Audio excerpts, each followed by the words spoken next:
Peace and blessings, family. It's me, Coach 67 Sports TV.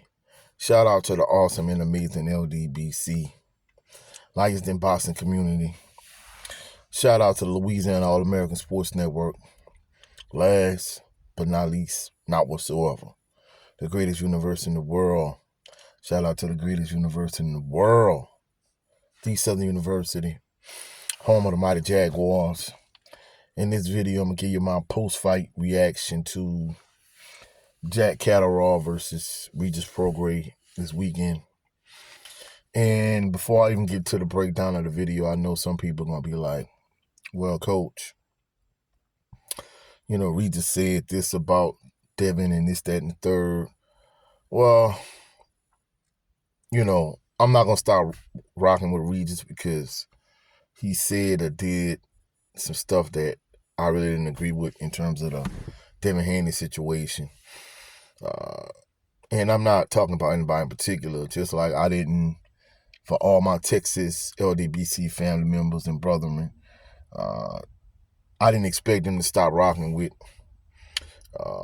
Big Charlo, Little Charlo, or either one of the Charlo brothers because they say some crazy stuff about Wilder. Just because I wasn't rocking with the Charlo brothers no more, it didn't mean that they had to stop rocking with the Charlo brothers. And I'm kind of taking that same stance with Regis. Regis from Louisiana like me, so I still support him even though I don't agree with everything he said in terms of Bill Haney, Devin Haney, whatever. I was never a proponent of that fight to begin with, even though I knew it was going to be a good fight.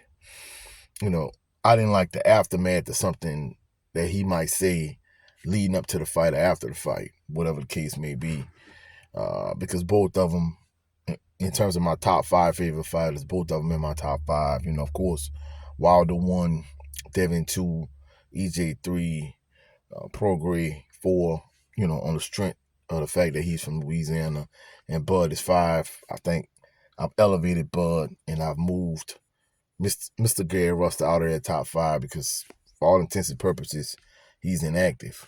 But in terms of the actual fight itself, it was a good scrap, a good 12-round scrap between Prograis and Catterall. I'm not going to lie, I got to give Catterall credit. He's better than I thought he was. I mean, don't get me wrong. I thought the first time he fought Josh Taylor, I really legitimately thought that he won that fight and he got robbed. And then, of course, he won the rematch. And I'm not even going to lie. I'm like, well, all right. I think the first time he fought Josh Taylor, Jack Catterall, Josh Taylor underestimated Jack Catterall. But then in the rematch, he just flat out beat him. But we at the point now where at least, I can't speak for anybody else, but I know myself in particular, I got to give Jack Catterall credit. He's a good fighter. And, he's a good fighter in the 140-pound or the junior welterweight division. So, in terms of the actual fight itself, I think initially it was, a good close fight. I thought Catterall was getting the better of the exchanges slightly. And to me, it just seemed like he just was getting the better of Prograis. Both of them southpaws, which is something that you find is unique. Usually an orthodox fighter, they have trouble with southpaws because they don't see them too often. But it's rare that you see two southpaws fighting each other. But anyway, I felt like Catterall, he kept getting Regis with the left hand. I felt like the exchanges were close, but he was getting the better of him. And, from a coaching's perspective, just kind of looking at the fight, it's like, if my team playing another team and maybe after the first quarter, we down 2 points, then I'm like, oh, it ain't that bad. And then at the end of the game, we down by like 35. And you're like, dang. And to me, I kind of felt the same way that Jack Catterall, he kind of just constantly and gradually was putting pressure on Regis, and he was gradually pulling away as the fight progressed. And in the 5th round, Regis caught him with a shot, and it hit him in the shoulder, and he lost his balance, and it counted as a knockdown. because his gloves actually touched the canvas, and it was a legitimate knockdown. But still, in all, I kind of felt like at no point did Regis really have control of the fight, or he was winning the fight at no point. And then I think, if I'm not mistaken, I think the night round, Jack Catterall put Regis down twice, and for a minute it looked like he was gonna stop him. But overall,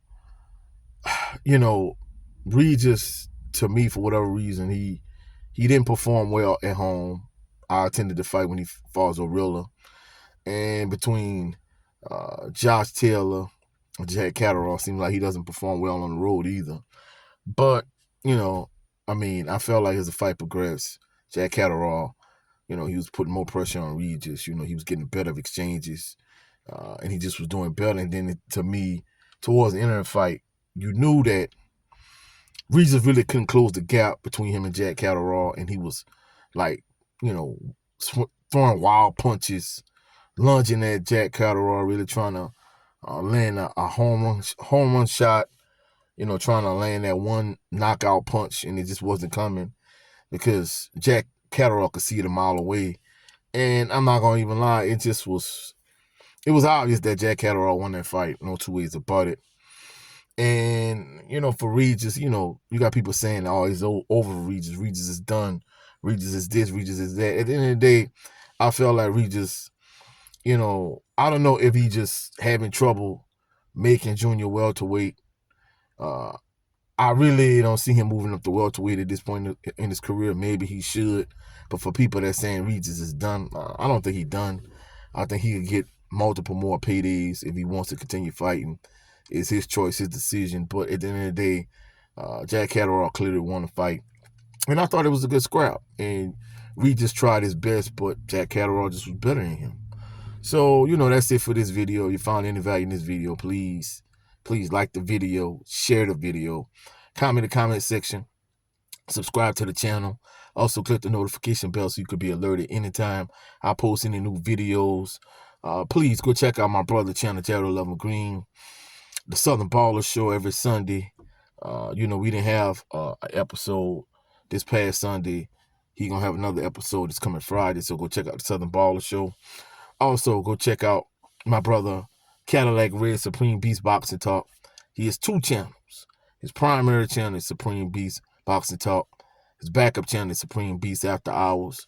Or go check out my brother also, Trill Will. I am Trill Will. Go check out him on his channel. Lately, he's kind of been gravitating towards the political side of things, so go check it out. And definitely go check out my brother, 7A Sports TV. On his channel, he has two channels. His primary channel, 7A Sports TV, and his backup channel. Definitely go check out the backup channel. Go subscribe to LDBC General. Hopefully, y'all enjoyed this video. Later on, I'll be back with a Southern University video for all my members of Jaguar Nation. I'll catch y'all on the rebound. Y'all have a blessed, phenomenal day. Peace and blessings.